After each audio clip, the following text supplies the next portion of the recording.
Narito tayo ngayon upang matunghayan ang nakakakilig, napaka-sweet at talaga namang sobrang pinakainaabangan ng mga fans na love story ni Kalingap Dan at ni Joy.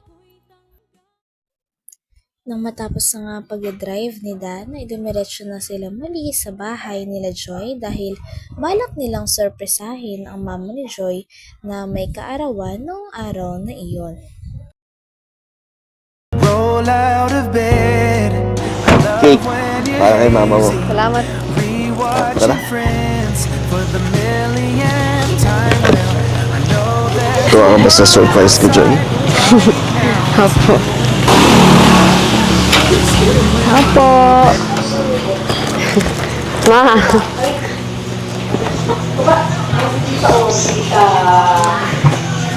Ay, sorry.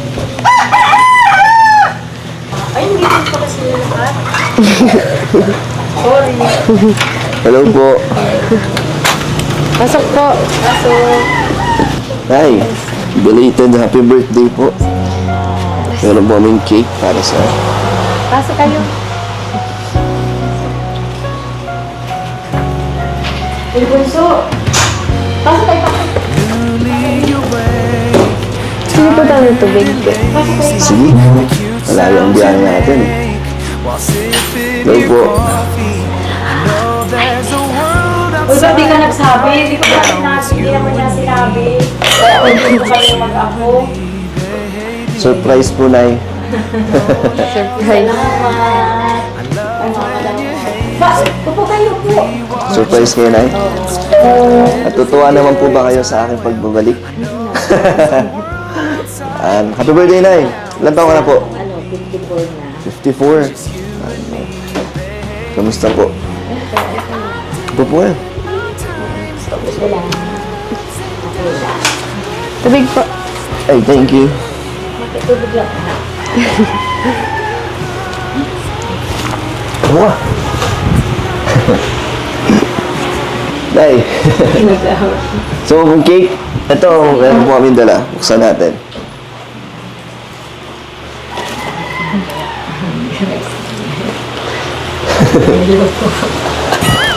Surprise ka rin, Nay.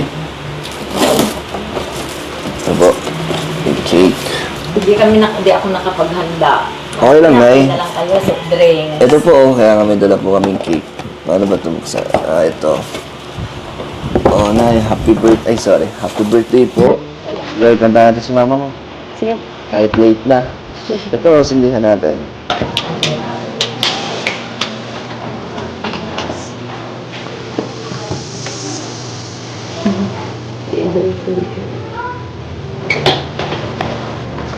Dito nga ay talagang kinantahan pa at kinamusta din ni Kalingap Dan ang mama ni Joy. Kinikwentuhan niya nga ito kung anong mga mangyayari at kung kumusta sila ni Joy. Grabe at napaka-effort niya ni Kalingap Dan dahil talagang pinuntahan niya pa at binala niya pa ng cake ang mama ni Joy. Nagpapakita nga ito na talagang mahalaga sa kanya si Joy. Kaya naman pinapahalagahan na rin ni Kalingap Dan ang pamilya, lalong-lalo na ang mama ni Joy. Ito, sindihan natin.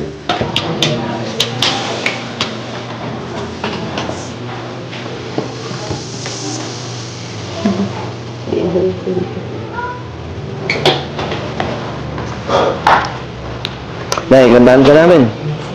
Joy. Ryan, sumali ka. Kantahan natin si Nanay. Yun, Nay. 1, 2, 3. Happy birthday. Anong ba? Happy birthday to you. Happy birthday to you. Happy birthday, happy birthday. Happy birthday to you. Ay, wish ka na eh.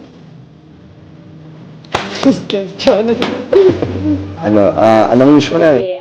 Humaba pa ang buhay ko. Abutin ko makalimutin si Joy.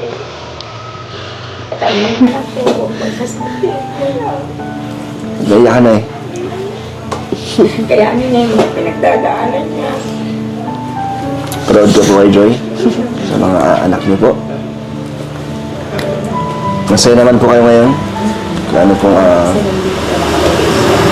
Namiss niyo po si Joy? Punta kayo dito. Salamat. Tagal kaya tayo di nakapunta dito, Joy, no? Oh, Tagal ka di nakauwi. Pero araw-araw naman siya na-out sa akin kami nasa school siya. Pagka-uwian na niya. May naiyak daw po kayo nung na-prank namin si Joy. Sorry na po. Galit po kayo kay Kuya Brooks? Grabe, magdamag ako, hindi na nakakatulog. Yan na talaga ako nang... Bakit na, akala niyo po totoo na ganun po? Ano ko pa lang, hindi na ako nanood. Nagparaiyak na ako, pati yung bunso ko, ginising ko talaga. Bakit po? Anong... Sabi ko, tingnan mo si ate mo, kawawa naman talaga. Wala. Sabi ko, bumangon ka dyan. Sabi ko, sa mama, wala ka, iyak tayo. Nag-iyak talaga ako. Galit kayo sa amin, Nay. Hindi na. So, sorry na, Nay, na-prank po na. Si Joy nga po naiyak din, pero pasensya na. Talaga, sabi ko, ano ba itong nangyayari sa anak ko? Ano man talaga. Pero nakita niyo po yung dulo. Tapos hindi talaga ako nanood. Iyak na ako ng iyak. Tapos may nag-chat sa akin. Akala ko ito, sabi ko, baka sabi ko, nag-chat si ate mo. Sabi mo, nag-chat sa akin. Si Iya, sabi niya, ma, na-pranks na naman ikaw, sabi niya. Ayun, dinire-diretso ko na ng Ba't di niyo po tinapos? Di niyo po... Hindi ko na para iiyak na ako. yung mga ano po. Iyak na ako ng iyak, lalo na nung yung kakain na yata sila. Oo nga Ako po. Para iiyak na ako. Di na ako Yung sabi mo lumabas na. iiyak. Sorry na po. Pero sa dulo may nakita niyo po tanggap na.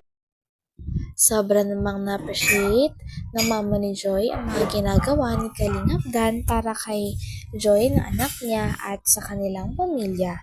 Sobrang thankful nga si Joy at ang kanyang mama dahil sa Kalingap at lalong-lalo na kay Kalingap Dan na walang sawang sumusuporta sa kanila at pinaparamdam na talagang sila ay gusto ni Kalingap Dan.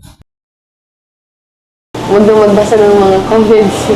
Mga negative. Magtiwala lang sa aming mga anak niya kasi hindi namin siya pababayaan. Pero ito talaga yung nararamdaman ko. Natakot talaga ako nung gabi na yun kasi Bakit po, Nay?